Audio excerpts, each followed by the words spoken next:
ஒரு சின்ன கிராமத்துல மீனாட்சிங்கிற பாட்டி வசிச்சு வந்தாங்க. அவங்க தன்னோட வீட்லயே இட்லியும் மீன் குழம்பும் போட்டிருந்தாங்க. அந்த கடையில நிறைய பேர் சாப்பிடறதுக்காக வருவாங்க. அடடே சுதா, வாமா, எப்படி இருக்கிற? வாங்க வாங்க, மீன் குழம்பு சாப்பிடுறீங்களா இட்லியோட சேர்த்து? அம்மா, நாங்க நல்லா இருக்கோம். நீங்க நல்லா இருக்கீங்களா? எப்படி இருக்கீங்க? அம்மா, இது யாருன்னு தெரியுதா? எங்க அப்பா. நீங்க பாத்திருப்பீங்கன்னு நினைக்கிறேன். சரியா ஞாபகம் இருக்கா? எங்க அப்பா உங்க கடைய வர வழியில பார்த்தாராமா, அதனாலதான் சாப்பிடணும்னு ஆசைப்பட்டாரு, கூட்டிட்டு வந்தேன். அடடே வாங்கய்யா, நல்லா இருக்கீங்களா? உங்களை பார்த்து ரொம்ப நாள் ஆச்சு. எனக்கு நல்லாவே ஞாபகம் இருக்குமா? ஐயாவை பத்தி எனக்கு தெரியாதா? சரிங்கய்யா, உட்காந்து சாப்பிடுங்க. நம்ம கடையில எப்பவுமே இட்லி மீன் குழம்பு ரொம்பவே ஸ்பெஷலா இருக்கும். நிறைய பேர் வந்து வாங்கி சாப்பிடுவாங்க. என் பொண்ணு உங்களை பத்தி நிறைய சொல்லுவா. உங்களுக்கு நல்லாவே ஞாபகம் இருக்குதுமா. என் பொண்ணுக்கு சாப்பாடு இல்ல நேரத்துல ரொம்ப ஒத்தாசனை பண்ணுவீங்களாமே. என் பொண்ணுக்கு ஒரு ஆள் இருக்காங்கன்னு நினைக்கும் போது என் மனசுக்கு ரொம்ப திருப்தியா இருக்குமா. ரொம்ப நன்றி உங்களுக்கு. அவங்களும் அங்க உட்காந்து இட்லியும் மீன் குழம்பும் சாப்பிட்டுட்டு இருந்தாங்க. அப்ப மீனாட்சி அம்மாவோட மருமக ஸ்ரீதேவி அங்க வந்தா. அத்தை, நான் வந்துட்டேன். நீங்க எந்திரிச்சு போய் வீட்டுல போய் தூங்க அத்தை. நான் கடையை பாத்துக்கிறேன் அத்தை. நீங்க ரொம்ப நேரம் இங்கேயே உட்காந்துருக்கீங்க, எந்திரிச்சு போங்க அத்தை. என்ன கண்ணு, கடையை பார்க்கறதோட எனக்கு என்ன வேலை? நான் இங்கேயே இருக்கிறேம்மா. நீ போய் ரெஸ்ட் எடு. நீ தான் காலேருந்து வீட்டு வேலை எல்லாத்தையும் பார்த்த. நீ போ கண்ணு, நான் கடையை பாத்துக்கிறேன். அத்தை, உங்ககிட்ட பிடிக்காத விஷயம்னா இது ஒண்ணுதான். நான் என்ன சொன்னாலும் செய்யவே மாட்டீங்க. நீங்க போய் ரெஸ்ட் எடுங்கன்னு சொல்றேன், கேட்கவே மாட்டேங்கிறீங்களே. சரி, என்ன இப்ப 2 பேருமே வேலை பார்ப்போம். நான் அடுப்பை பாத்துக்கிறேன், நீ வர கஸ்டமரை பாத்துக்க. என்ன கண்ணு? ஆஹா, இது கூட நல்ல ஐடியாவா தான் இருக்குது. சரி அத்தை, நான் வரவங்களை பாத்துக்கிறேன், நீங்க பாருங்க. அக்கா, குழம்பு ஊத்தவாக்கா? மீன் குழம்பு உங்களுக்கு ரொம்ப பிடிக்குமே, இங்க அடிக்கடி வருவீங்களே, நல்லா வாங்கி சாப்பிடுங்க. அடடா, ரொம்ப பண்புள்ள பொண்ணா இருக்கிறியம்மா. உன் மாமியாருக்கு இந்த மாதிரி ஒரு மருமக கொடுத்து வச்சிருக்கணும். எம்புட்ட நல்ல பொண்ணா இருக்கிற நீ. ஐயா, அவங்களுக்கு மருமகளா கிடைக்கதா நான் கொடுத்து வச்சிருக்கணும் ஐயா. நான் ஒன்றும் அப்படிப்பட்டெல்லாம் நல்லவ கிடையாது. எங்க அத்தை அப்பப்ப நானும் மிரட்டுவேன். அப்பா, ஸ்ரீதேவி பொய் சொல்றா. அவங்க அத்தை பேச்சுக்கு மாறு பேச்சு பேச மாட்டா. இன்ன வரைக்கும் அவங்க அத்தையை எதிர்த்து ஒரு வார்த்தை கூட பேசினது இல்லை தெரியுமா? அவங்க அத்தையை அப்படி கவனிச்சுக்குவாப்பா. இந்த கடையை மட்டும் இல்ல, அவங்க அத்தையை ஃபுல்லா அவ தான் கவனிச்சுக்குவா. ஆமா கண்ணு, நீ சொல்றதெல்லாம் உண்மைதான். ஸ்ரீதேவியை நீ என்னைக்குமே எதிர்த்து பேசினதே கிடையாது. எனக்கான எல்லா உதவியுமே பண்ணி கொடுப்பாவ. போதும் போதும், என்னை பத்தி ரொம்ப பெருமையா பேசினதெல்லாம் போதும். நீங்க எல்லாரும் சாப்பிடுங்க சீக்கிரம். ஸ்ரீதேவி, நீ மட்டும் நல்ல பேரா வாங்கடி, நாங்களாம் மட்டும் கெட்ட பேரா வாங்கிக்கிறோம் என்ன? சரி சரி ஸ்ரீதேவி, இந்த பணம் உங்க அத்தைகிட்ட கொடுத்துரு. நீ எதுவும் வச்சுக்காத என்ன? உங்க அத்தைகிட்ட கொடு, அப்பதான் கரெக்டா வச்சுக்குவாங்க. சரிங்கக்கா, நான் எங்க அத்தைகிட்டே கொடுத்துறேன், போதுமா? அத்தை, இந்தாங்கத்தா பணம். இவங்க 2 பேரும் 5 இட்லி சாப்பிட்டு போயிருக்கிறாங்க. மொத்த பில்லு 50 ரூபாய் கொடுத்துருக்குறாங்க. கணக்கு சரியாக தான் கண்ணு இருக்குது. சரி சரி, அடுத்த கஸ்டமரை பாரு என்ன. அப்பா இந்த இடத்துக்கு ஒரு பாட்டி வந்தாங்க. அடடா, வாடி லட்சுமி, எப்படி இருக்கிற? ஆமா, என்ன மூஞ்சிலாம் வாடி போய் கிடக்குது, என்னாச்சு? ஏண்டி, அது ஒன்றும் இல்லடி, தலைவலியோட வந்தேன். சரி அம்மா, நீ கொஞ்சம் இந்த பக்கத்து கடையில் கொஞ்சம் தையலை மட்டும் வாங்கி கொடுக்குறியாம்மா? தலைவலி என்ன வலிக்குது, சாப்பிட்றதுக்காக வரல, கொஞ்சம் தையலை மட்டும் வாங்கி கொடுமா. சரிங்கம்மா, நான் இந்த போய் வாங்கிட்டு வரேன், கொஞ்ச நேரம் போருங்க. ஏண்டி மீனாட்சி, உன் மருமகளும் எப்படி ரொம்ப தங்கமானவளாம், உன்னை நல்லா பார்த்துக்குவாளாக்கும்? ஆமாண்டி, என் மருமக என்னை ரொம்பவே நல்லா பார்த்துக்கிறா. எதுக்காக கேட்குற? அதை ஏண்டி கேட்குற? என் மருமக்காரி ஒத்தி இருக்கல்ல, என் கழுத்தில் 4 பவுன் செயின் போட்டிருந்தேன்ல, அதை பிடுங்குற வரைக்கும் என்கிட்ட அத்தை நைஸ் பண்ணிக்கிட்டு இருந்தா. இப்போ அந்த செயின் அவள்கிட்ட கொடுத்ததுமே என்னை வீட்டை விட்டு துரத்தி விட்டா. எப்படி இருக்கிறாளுக பாரு. அதான் உன் மருமகளும் இப்படி இருக்காளான்னு கேட்டு போலான்னு வந்தேன். என் மருமக பத்தியடி, காசு வந்ததுமே என்னை துரத்தி அனுப்பிச்சு விட்டா. அதே மாதிரி தான் பார்த்துக்க, 1 நாளைக்கு உன் மருமக பண்ணுறதுக்கு ரொம்ப நேரம் ஆகாது. இந்த கடையில் நீ சம்பாரிச்சு போடுற வரைக்கும் தாண்டி உன்கிட்ட பல்ல கட்டுவாளுக. நீ சம்பாதிக்க நிறுத்தி விட்டேன்னு வச்சுக்க, அப்புறம் மூஞ்சி மோத்தையும் காட்டுவாளுக. உன் மருமகளும் எனக்கு கேட்டால் அப்படித்தான் வருவான்னு நான் நினைக்கிறேன். இல்லடி, என் மருமக ரொம்ப தங்கமானவ. அவ அப்படிலாம் இருக்கிற மாட்டா. நீ வந்து என்னென்னமோ சொல்லாத. எனக்கு ஏற்கனவே கண்ணு வலிச்சிட்டு இருக்கு. இதுல நீ வேற வந்து ஏதாவது சொல்லிட்டு இருக்காத. என்னன்னே தெரிலடி, ஒரு மாசமாவே கண்ணு ரொம்ப வலிச்சுக்கிட்டே இருக்குது, தாங்க முடியல. எதையாவது உத்து பார்த்தா பயங்கரமா கண்ணு வலிக்குது பார்த்துக்க. இந்த டென்ஷன்ல உட்காந்துருக்கிறேன். நீ அது இல்லாம வந்து எதுன்னு சொல்லிட்டு இருக்காத. என் மருமகள்கிட்ட சொன்னா ஆஸ்பத்திரிக்கு போகணும்னு சொல்லுவா, அதனாலதான் சொல்லல. ஏடி, உன் மருமகள்கிட்ட சொல்ல வேண்டியதானே? உன் மருமக தான் ரொம்ப நல்லவளாச்சே, உன்னை ஆஸ்பத்திரிக்கு உடனே கூட்டு போயிடுவாளாக்கும். நீ வேற ஏண்டி? அம்மா, இந்தாங்க, தலை வலிக்குதுன்னு சொன்னீங்களா, தைலத்தை தேய்ச்சிக்கோங்க. எதுவும் காஃபி எதுவும் உங்களுக்கு போட்டு கொடுக்குவாம்மா, குடிக்கிறீங்களா? அப்பதான் கொஞ்சம் தலைவலி நிற்கும். இல்லைல்லம்மா, எனக்கு காப்பி வேணா ஒன்று வேணா. உன் மாமியாருக்கு தான் கண்ணு வலி 1 மாசமா இருக்குதாம்மா, உன்ட்ட சொல்லலையாம்மா? அதான் உன்ட்ட சொல்லிட்டு அவளை ஒழுங்கா பத்திரமா பார்த்துக்க. சரியா, நான் போயிட்டுறேன்.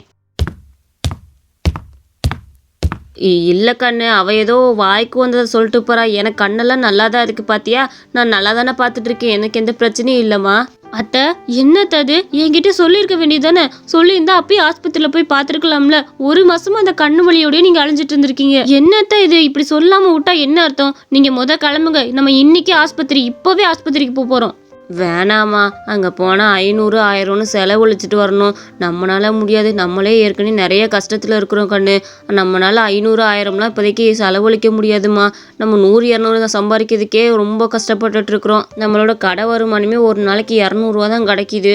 மகனும் ரொம்ப கஷ்டப்படுறான். வேணாம் கண்ணு, காசு தான் வீணா போகுது. அத்தை உங்களுக்கு உடம்பு நல்லா இருக்கணும். உடம்பு நல்லா இருந்தால் தான் நம்ம ஏதாவது ஒரு வேலையை பார்த்து சம்பாதிக்க முடியும். உடம்பு நல்லா இல்லாமல் சம்பாரிச்சு என்னத்த பண்ண போறீங்க? முதல்ல நல்லா உடம்ப வச்சுக்குவோம், அதுக்கப்புறம் சம்பாதிப்போம். அவருக்கு வேலை இல்லை தான் அத்தை, அதுக்காக நம்ம உடம்ப அப்படியே விட்டுற முடியுமா? இது ஏதோ ஒரு 200 சம்பளம் வருது இல்லை, அதை வச்சு நம்ம ஓட்டிக்கலாம் அத்தை. நீங்க வாங்க ஆஸ்பத்திரிக்கு போகலாம். வேலையா அவங்க மருமக அவங்க மாமியாரை ஆஸ்பத்திரிக்கு கூட்டிட்டு போனா. டாக்டர் என்னாச்சு டாக்டர்? எதனால அத்தை கண்ணு வலிக்குதுன்னு சொல்லிட்டு இருக்கிறாங்க. 1 மாசமா இது வலிக்குதான் டாக்டர், எங்க கிட்ட இன்னைக்கு தான் சொன்னாங்க. என்னம்மா நீங்க 1 மாசம் வலிக்குதுன்னு சொல்லியிருக்காங்க, இதை அசால்ட்டா எடுத்துக்கிறீங்க. அவங்க கண்ணில் புற உழுது இருக்குது, அதனாலதான் கண்ணு ரொம்ப வலிச்சிருக்குது. இப்படியே விட்டா அவங்களுக்கு நாளடைவுல கண்ணே தெரியாம கூட போயிடும். பெரியவங்களை பாத்துக்கிறது தானே நம்மளோட வேலை. அவங்க இப்படி கஷ்டப்படுறத பார்க்க முடியுமா? தயவு செஞ்சு அவங்கள கவனிச்சு பாருமா. இவங்களுக்கு உடனடியா கண் ஆப்ரேஷன் பண்ணி ஆகணும். ஒரு 3 நாளைக்குள்ள கண்டிப்பா பண்ணிடணும், அப்படின்னாதான் கண்ணு நல்லா இருக்கும் பார்த்துக்கோ. இந்த கண் ஆப்ரேஷன் பண்றதுக்கு மொத்தம் 50,000 ரூபாய் ஆகுமா. ரூம் வாடகை எல்லாம் சேர்த்து. நீ அதை ரெடி பண்ணிட்டேன்னா சொல்லு, நான் கண் ஆப்ரேஷனை ஸ்டார்ட் பண்றேன். அவங்களுக்கு எந்த அளவுக்கு சீக்கிரம் பண்ண முடியுமோ அந்த அளவுக்கு பண்றது நல்லது. இல்லைன்னா நாளடைவுல கண்ணே தெரியாம போறது கூட வாய்ப்பு இருக்குது. கொஞ்சம் கவனிச்சு பார்த்தாகணும். ஐயோ டாக்டர், என்ன டாக்டர் சொல்றீங்க? கண்ணு தெரியாம போயிருமா? இல்ல டாக்டர், நாங்க எப்படியாவது ஆபரேஷனுக்கு பணத்தை ரெடி பண்ணிட்டு வந்துடுறோம். எந்த அளவுக்கு சீக்கிரம் ஆபரேஷன் பண்றோமோ அந்த அளவுக்கு உங்க கண்ணுக்கு நல்லது. சரியா? நான் சொல்றது உங்களுக்கு புரிஞ்சிருக்கும்னு நினைக்கிறேன். சரிம்மா, கூட்டிட்டு போங்க உங்களை. அவங்க 3 பேர் வீட்டுல உட்காந்து ரொம்ப வருத்தப்பட்டாங்க. அம்மா, 50,000 ரூபாய்க்கு நான் எங்கம்மா போவேன்? எனக்கு ரொம்ப வருத்தமா இருக்குதுமா. நான் கடன் கேட்டா கூட யாருமே தரமாட்டாங்க. நம்ம என்ன பண்ண போறோம் தெரியலையம்மா. கண்ணு, எனக்கு ஆப்ரேஷன்லாம் எனக்கு வேணாம். நான் இருக்கிற வரைக்கும் இருந்துட்டு போகிறேன்ப்பா. தயவு செஞ்சு எனக்கு அந்த மாதிரிலாம் வேணாம், விட்டுங்க. நீங்கள் பணத்துக்கு அலையிறதே என்னால் பார்க்க முடியாதுப்பா. இப்போ என்ன கண்ணு தெரியலன்னா நீங்கள் 2 பேரும் என்ன கண்ணா இருந்து பார்த்துக்க மாட்டீங்களா? சரி விடுப்பா. என்ன என் இட்லி கடையை நடத்த முடியலன்றதான் எனக்கு வருத்தமாக இருக்குது, வேறு ஒன்றும் கிடையாது. சரி விடுப்பா, பார்த்துக்கலாம். என் மருமக இட்லி கடையை பார்த்துக்குவானே எனக்கு நம்பிக்கை இருக்குது. கண்ணு, நீ தானே மேல் நம்ம இட்லி கடையை பார்த்துக்கணும். என்ன இப்படி அவங்க கடையை அடுத்த நாள் அவள் பார்த்துட்டு அவங்க அத்தைகிட்ட வந்து பேசலான்னு வந்தா. அத்தை, நான் உங்ககிட்ட ஒரு விஷயம் சொல்லணும். நான் எங்கள் அம்மா வீட்டுக்கு போகிறேன் அத்தை. கொஞ்ச நாளைக்கு எங்கள் அம்மா வீட்டில் இருந்தால் கொஞ்சம் மனசு திருப்தியாக இருக்கும். அவர் இருக்கிறார்ல, அவர் உங்களை பார்த்துக்குவார். சரிங்களா? நான் எங்கள் அம்மா வீட்டுக்கு கிளம்புறேன் அத்தை. சரிம்மா, தாராளமாக போயிட்டு வா. நீ பார்த்துரு என்ன. அவங்க அத்தைக்கு அவள் அப்படி சொல்லவும் மனசில் ரொம்ப நறுக்குன்னு பட்டுச்சு. என்னடா உடம்பு சரியில்லாதப்ப தன்னை பார்த்துக்காம போகிறான்னு அவன் மனசுக்குள்ளே ரொம்ப வருத்தப்பட்டாங்க. அந்த லட்சுமி அன்னைக்கே சொன்னா, பணம் இருக்கிறப்ப தான் ஒரு மாதிரியா பேசுவாங்க, உங்ககிட்ட பணம் இல்லாதப்ப எல்லாரும் மூஞ்சி முகரே காட்டுவாங்கன்னு சொன்னா. இப்போ நல்லா நம்மளை பார்த்துக்கிட்டு இருந்தாலே இத்தனை நாள் வரைக்கும். இப்போ நம்மக்கிட்ட பணம் இல்லை, நம்மளால எந்த காரியமும் ஆகாதுன்னு தெரிஞ்சதுமே அவங்க அம்மா வீட்டுக்கு கிளம்பி போகிறேன்னு போகிறா. எனக்கு அவன் மேலே கோவம் வரல, ஆனால் மனசு ரொம்ப கஷ்டமாக இருக்குது. நம்ம மருமக நம்ம மேலே போய் பாசந்தான் இத்தனை நாள் வச்சுருந்தாலும் நினைக்கும் போது ரொம்ப வேதனையாக இருக்குது. பரவாயில்ல, அவளாச்சும் நல்லா இருந்துட்டு போட்டும். நான் அவளை எந்த தொந்தரவும் செய்ய மாட்டேன். ஏண்டி மீனாட்சி, ஏதோ உனக்கு கண் பார்வை மங்கி போச்சுன்னு கேள்விப்பட்டேன்டி, அதனால தேடி வந்தேன். என்னமோ மருமக விட்டுட்டு போயிட்டாலாமே, ஏதோ அவங்க அம்மா வீட்டுக்கு கிளம்புறேன்னு போயிட்டாலாமே. நான் அன்னைக்கே சொன்னேன் இல்லடி, இவளுக்கெல்லாம் பணம் இருந்தால் தான் ஒரு மாதிரி பேசுவாளுங்க, பணம் இல்லைன்னா மூஞ்சி முகரை காட்டுவாளுங்கன்னு சொன்னேன் இல்லடி. இது அதுபடியே நடந்துச்சு பார்த்தியா? இதைத்தான் நான் அன்னைக்கே உன்ட்ட சொன்னேன். இல்லடி, அவளுக்கு ஏதாவது முக்கியமான தேவை இருந்திருக்கும், அதான் அவங்க அம்மா வீட்டுக்கு போயிருப்பா. இந்த விஷயத்துக்காக தான் அவள் போனால் நம்ம சொல்லவா முடியும்? அதெல்லாம் சொல்லாத, என் மருமக ரொம்ப தங்கமானவ. ஏண்டி, இந்த ஒரு சின்ன விஷயத்த கூட புரிஞ்சுக்க முடியல. நீ என்னடி ஆளு? அவள் எப்படி உன்னை பார்த்துக்கணும்னு சொல்லி தான் அவள் அவங்க அம்மா வீட்டுக்கு தாட்டிட்டு ஓடிட்டா. இதை வச்சு கூட நீ அவளை புரிஞ்சுக்க மாட்டியாக்கும். நீ புரிஞ்சுக்கலன்னா கடைசி வரைக்கும் இப்படியே தான் இருப்ப பார்த்துக்க. மருமக பொல்லாத மருமக உடம்பு முடியலன்னு சொல்லவும் அவன் விட்டுட்டு போயிட்டா பார்த்தியா? இதாண்டி அவங்களோட புத்தியே. இன்னொரு தடவை என் மருமகளை பற்றி தப்பாக பேசுகிற வேலை வச்சுக்காத. அவள் அப்படியே இருந்தாலும் போயிட்டு போகிறா. எனக்கு அதனால சந்தோஷம்தான். நானே அவர்கிட்ட சொல்லலான்னு நினச்சேன், அவங்க 2 பேர்த்தையும் தனியாக அனுப்பிடலான்னு. அவளே அதை புரிஞ்சுட்டு போயிட்டா. அது வரைக்கும் எனக்கு சந்தோஷம். உன் வேலை என்னமோ அதை மட்டும் பாரு, தேவையில்லாமல் வந்து எதையும் சொல்லிட்டு இருக்காத.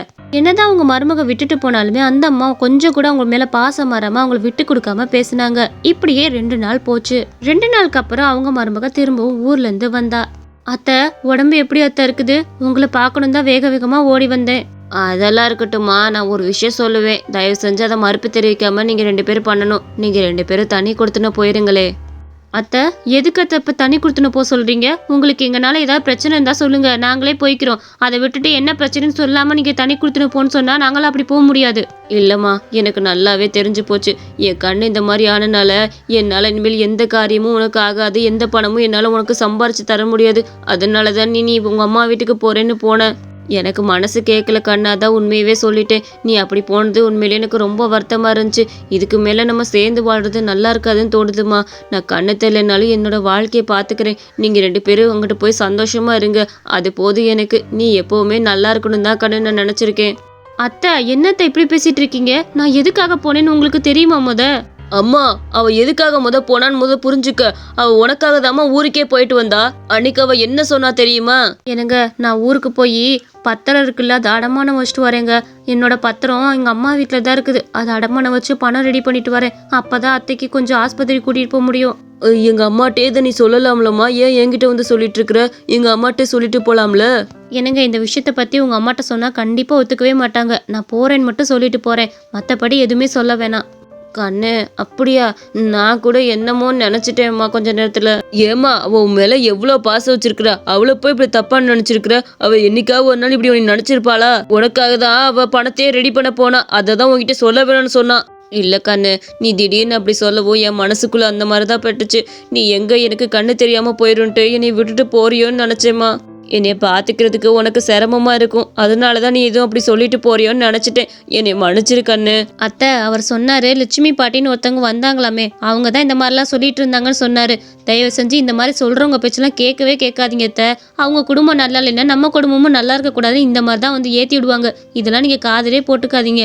நான் எப்பவும் உங்களை விட்டு அந்த மாதிரிலாம் போக மாட்டேன் அத்தை. அவங்க மருமக இந்த மாதிரி சொன்னதால அவங்க ரொம்ப சந்தோஷப்பட்டாங்க. இந்த கதை உங்களுக்கு பிடிச்சிருந்துச்சுன்னா மறக்காம நம்ம அனிமேஷன் ஸ்டோரிஸ் சேனலுக்கு சப்ஸ்கிரைப் பண்ணிக்கோங்க.